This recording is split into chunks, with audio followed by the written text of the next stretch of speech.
Olá a todos, cá estamos para mais um episódio dos Diálogos Luso-Atlânticos, depois de um pequeno interregno devido aos dias muito corridos, quer aqui em Lisboa, quer em São Paulo, mas hoje esperamos que seja o início de uma maior regularidade na nossa gravação e passemos a ter a frequência semanal que queremos que será o melhor até para conseguirmos fazer comentários em cima da atualidade que vai acontecendo. E hoje, em cima da atualidade, temos uma notícia vinda do Brasil que penso que é muito interessante de analisar em Portugal, porque é uma realidade que nós não conhecemos, mas que, quiçá, poderemos vir a conhecer num futuro muito próximo. Então, diz-me, Rui, o que é que aconteceu aí no Brasil que está a criar alguma polémica pela sua singularidade? Olá, João, e espero que esteja tudo bem consigo, que esteja tudo bem em Lisboa, notadamente neste diálogo especial, após um pequeno interregno que tivemos por conta dos compromissos profissionais, e lançaremos hoje, dia 25 de abril, Revolução dos Cravos, que gostaria de ouvi-lo daí a respeito do assunto. Pois bem, daqui do Brasil, a notícia é pontual, de forma bastante rápida, relacionada ao mundo jurídico. E a primeira delas, são duas notícias, João, e faço questão de pontuar. A primeira delas causou certa estranheza, que foi uma subseção da Ordem dos Advogados do Brasil, São Paulo, a subseção de Santana, que criou a Comissão do Homem.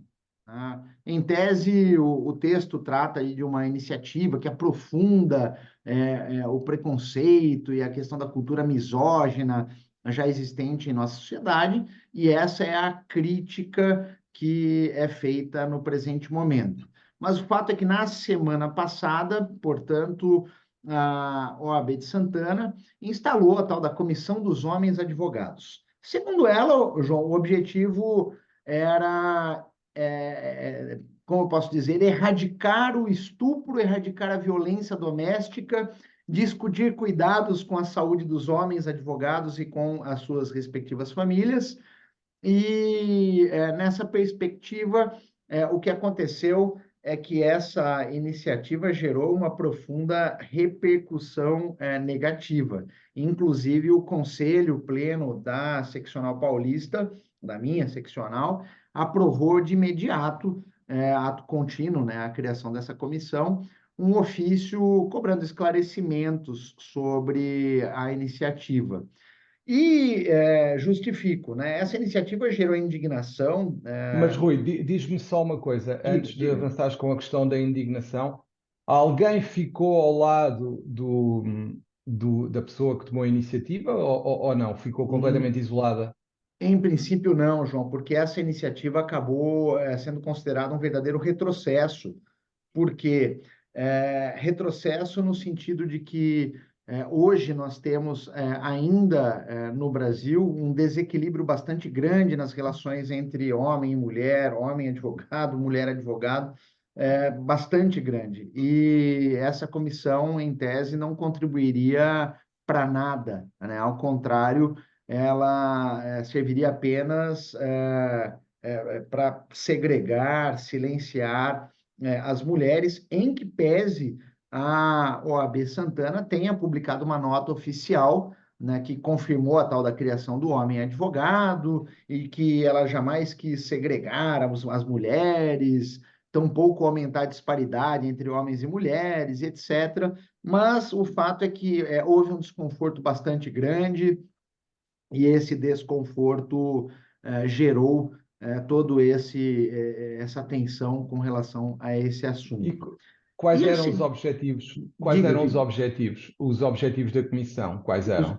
os objetivos da comissão, em tese, João, diz eles que seria cuidar da saúde do homem advogado, dar atenção aos problemas que o homem advogado sofre, combater o estupro do homem e criar mecanismos que ele possa cuidar melhor da família e etc. Esse seria o objetivo primordial, basicamente isso. Ok, ok. Enfim, não é uma notícia de suma importância, mas o que traz à tona, neste caso, e que eu quero chamar a atenção nos nossos diálogos, é justamente essa questão de segregação, sim, de criar disparidade e o desconforto que causou à seccional paulista a criação dessa comissão, em que pese ela já tenha se manifestado no sentido de que, em momento algum, quis criar qualquer turbação, né, ao que existe hoje em prol do advogado, da advogada, né, a ver, né? Vamos aguardar as cenas dos próximos capítulos. E, João, uma segunda notícia aqui do Brasil é que, e essa sim é interessante, mais do que a Comissão do Homem Advogado, é a notícia de que na semana passada, aliás, na semana passada, isso mesmo, aqui no Brasil, o BTG Pactual, um banco bastante grande, conhecido, presidido pelo senhor André Esteves, identificou que dentro do seu quadro diretivo jurídico, portanto, dentro do quadro dos advogados desse banco, havia um deles que era o equivalente ao Mike Ross, daquela série Suits. Eu não sei se Uhum. você Sim, sim, sim, sim. sabe, Sim, pois. sim, sim. E a notícia, João, dava conta justamente de um jovem que, já galgando cargos altos, né, dentro da linha do departamento jurídico do BTG, ele não tinha formação jurídica e, para além de não ter formação jurídica, ele também não era inscrito nos quadros da Ordem dos Advogados do Brasil. Isso gerou, sim, um quiproquó. É a vida imitando a arte, mais uma vez. Daqui são Sim. essas as notícias pontuais, João. Devolvo para ti para ouvir os teus comentários sobre a importante Revolução dos Cravos. Eu este ano acabei por fazer um comentário nas redes sociais a propósito de algo que me é muito caro e um tema que é muito importante na sociedade portuguesa e não só. Basta ver o que vamos assistindo por essa Europa fora e por todo o mundo, que é a questão da liberdade de expressão. A liberdade de expressão, para mim, foi uma das maiores conquistas do 25 de Abril, porque até ao 25 de Abril havia censura em todo lado, em toda a arte, nos jornais, na televisão, em tudo o que era possível haver censura, ela aparecia. E mais, quem ousasse, de alguma forma, divergir da doutrina oficial do governo, arriscava-se a ter uma visita às cadeias do regime. E isso era algo que levava as pessoas a terem medo de falar. As pessoas tinham medo de falar porque, naturalmente, não queriam colocar a vida em risco, nem a vida dos seus familiares e amigos. Portanto, as pessoas acabavam por viver num estado de medo constante, que era alimentado pelas sucessivas notícias sobre detenções arbitrárias com base num mero delito de opinião. E a partir do 25 de Abril foi efetivamente consagrada essa liberdade de expressão como sendo um dos princípios fundamentais do Estado de Direito Democrático, na medida em que se queria que as pessoas pudessem expressar livremente as suas opiniões, dentro, naturalmente, dos limites do bom senso e do respeito pelo outro. Aliás, uma das coisas que mais me impressionou do que fui ouvindo ao longo dos últimos dias foi um testemunho de uma filha do Salgueiro Maia, que foi uma das figuras maiores da nossa Revolução dos Cravos, que dizia que estava muito descontente com o estado atual das coisas, precisamente porque achava que não havia respeito pelo outro e que havia um desrespeito absoluto, uma falta de empatia e que havia algo, um movimento social que ela considerava muito, muito pernicioso e complicado de gerir numa sociedade que se quer democrática. Porque, de facto, O pai dela, assim como todos os outros, lutaram para que todos pudessem falar livremente sem medo.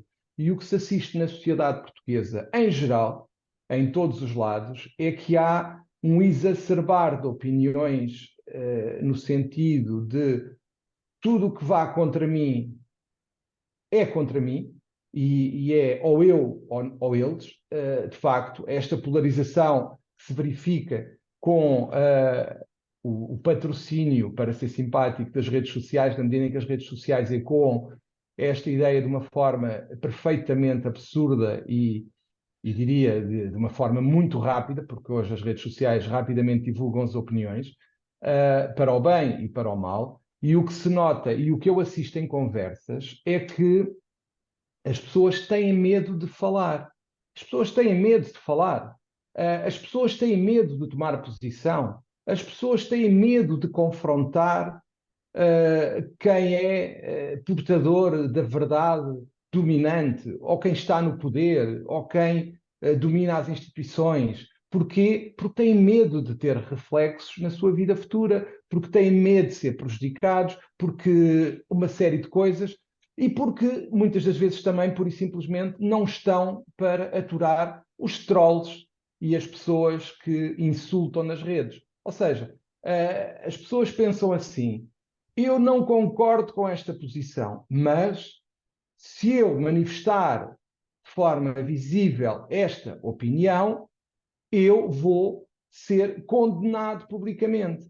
E eu não quero ser condenado publicamente, portanto fico calado. Ou então, eu não vou expressar a minha opinião, porque depois vêm os defensores da verdade dominante insultar-me, humilhar-me nas redes e eu calo-me. Isto significa que há medo na sociedade portuguesa, há medo nas instituições, as pessoas não são livres verdadeiramente de expressar as suas opiniões. Porquê? Porque estão condicionadas por um medo.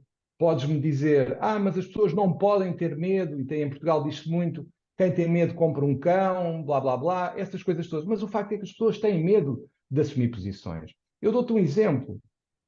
Eu, a semana passada, fiz nas minhas redes sociais um post sobre um processo disciplinar que foi veiculado na imprensa, no Novo, que aliás tem publicado algumas notícias sobre a nossa ordem e publicou a questão do regimento umas semanas antes.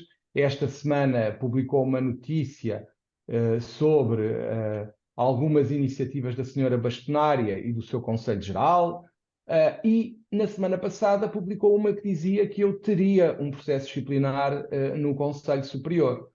A minha resposta foi muito simples. Eu não sei se existe processo disciplinar, eu não fui notificado pelo Conselho Superior até à presente data. O que eu sei é que, de facto, houve, como eu disse ao jornal, ameaças de apresentação de participações disciplinares contra mim. É verdade. Isto é verdade, foi o que eu disse ao jornal, e é a mais pura das verdades. Eu fui avisado que iria ter um processo disciplinar no Conselho Superior.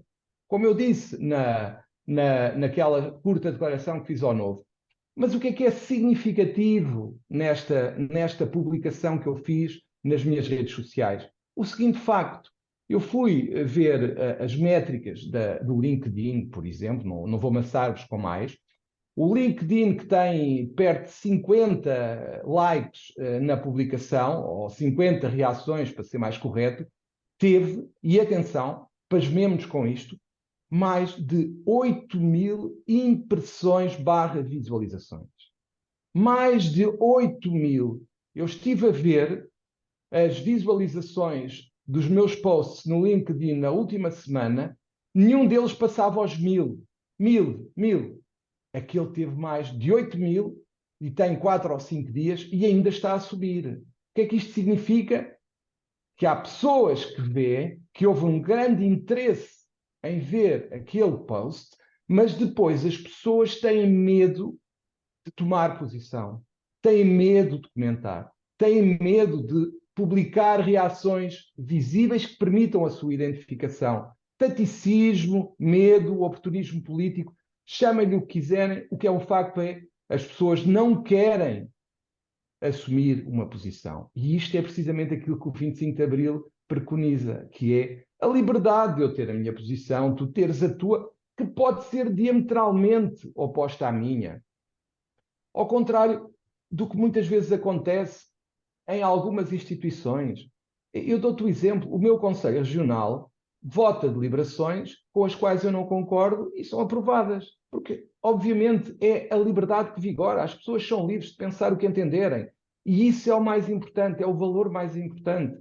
Eu posso não concordar contigo, mas tenho que respeitar a tua opinião e não a posso condicionar de maneira nenhuma, nem a pessoa se pode sentir condicionada. E neste momento, quer na Ordem dos Advogados, quer na sociedade em geral, existe medo de expressar a sua opinião. E isso preocupa-me porque as pessoas, como eu disse, ou silenciam ou, pura e simplesmente, se dizem alguma coisa, são alvos de ataques pessoais que as procuram calar e isso, para mim, é inaceitável. João, Portanto, permita-me uma parte, porque confesso que esse interregno entre os nossos diálogos deixaram-me ávidos para ouvir os seus sempre cirúrgicos comentários sobre os assuntos. E esse assunto da liberdade de expressão nos é muito caro, porque já foi objeto de diversos comentários nossos ao longo dos diálogos luso-atlânticos. Para além da sociedade portuguesa, eu ouso dizer que ele não se limita à sociedade portuguesa. As pessoas hoje, de forma geral, tá, e irrestrita, portanto, em todo o mundo, têm efetivamente medo de se posicionar, de emitir opinião sobre assuntos que venham a ser nevrálgicos, assuntos de alguma maneira que venha a causar comoção pública ou política ou qualquer coisa que o valha.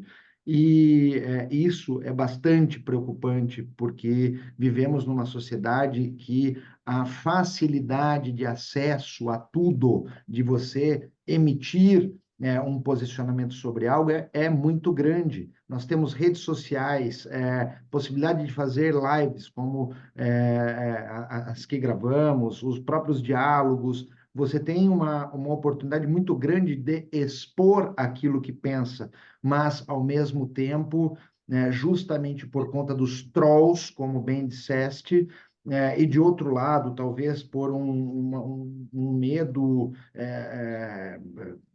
gigante sobre opinar sobre um determinado assunto, faz com que as pessoas vejam pessoas que posicionam-se e elas sequer querem se identificar, sequer querem comentar, mas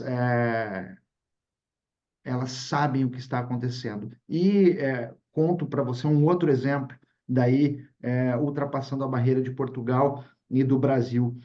Estava há poucos dias atrás na Alemanha e no final de semana indo visitar um amigo numa cidade do interior.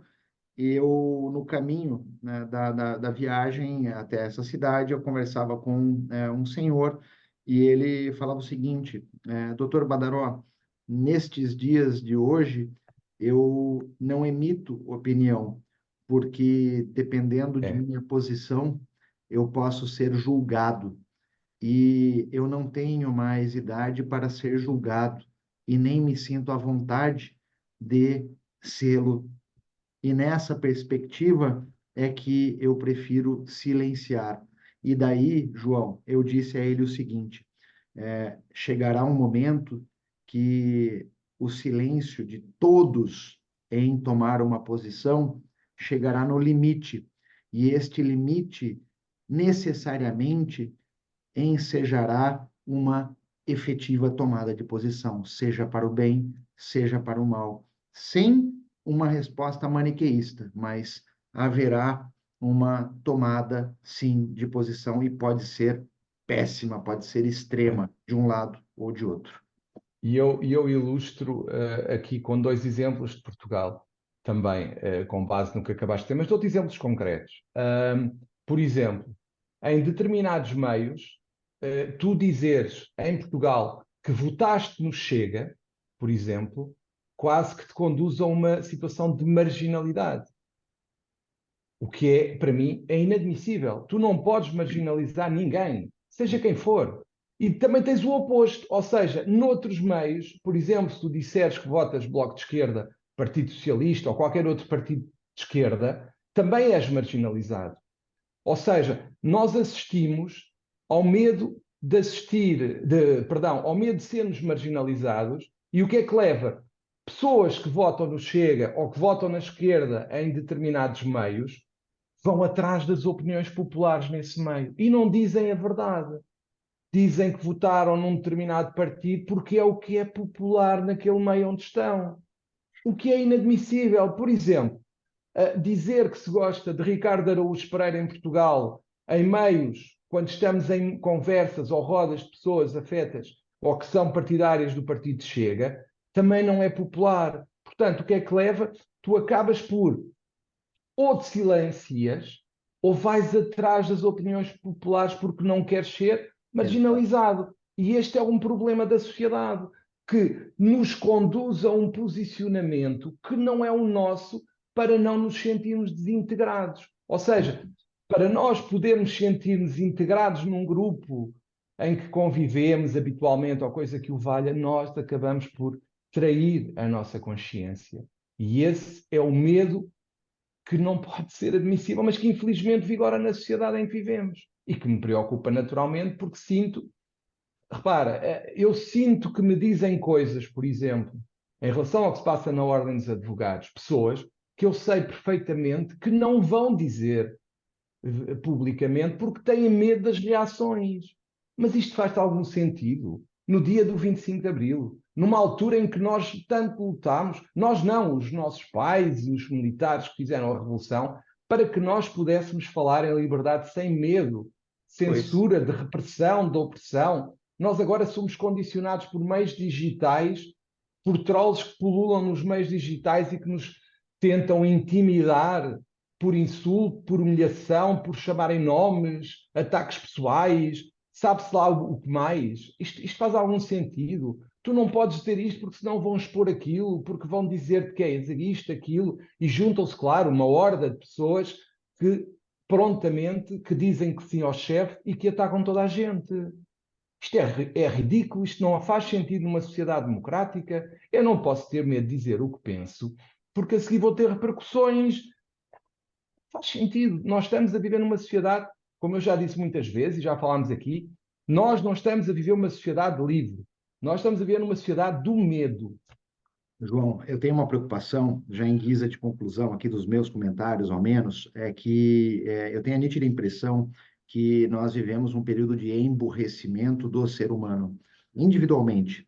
E esse emburrecimento individual, quando ele é transportado para o ambiente coletivo, conduz a comportamentos sociais, né, do coletivo, da coletividade, que você acabou de descrever. E nós estamos, sim, a viver numa sociedade de extremos.